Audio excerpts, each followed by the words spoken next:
He did, in fact, get lost in that sauce, and she liked it so much, she wanted to keep him in it. And yeah, she was using him. She basically put a ring on him and said, swear your loyalty to me, and he did it because he was all up in that. You know, some might say he was being coerced. Some might say that he was being used.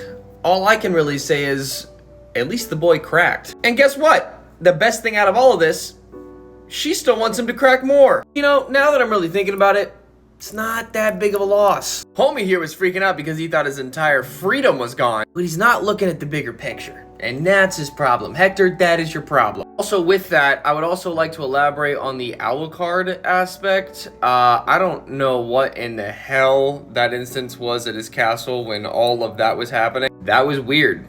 And, you know, those two got what they deserved. I'm gonna be so for real, they got what they deserved. They got staked. Their entire bodies through a stake right outside the castle. Yeah, they betrayed Alucard's trust, and that again, that whole instance with them in the bed, it's like, what is going on? I felt weird watching that.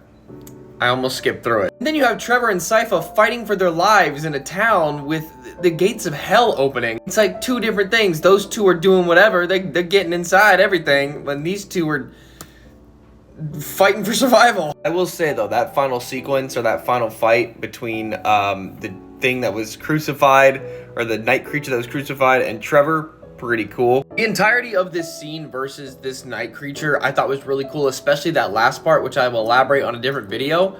But that animation was top tier. Shading, the impact frames, all of it. Like, it all just came together perfectly. And then seeing Dracula through the hell portal with his wife led me to believe that he's coming back in some way, shape, or form. And I'm not crazy when I say that the one dude that was with Sypha and Trevor when he opened up the hell gate and saw that figure with long flowing hair, like upside down, wasn't Alucard. Like, it had to have been him. Because who else do we know of that has long flowing hair like that? Yes, it was a silhouette, but I'm under the impression that it's him. Regardless, moral of the story, he cracked. He basically was being coerced, but yet can still crack again whenever he wants to. He thought he was gonna crack, but then got betrayed and then put them through two stakes, and both of them were fighting for their lives.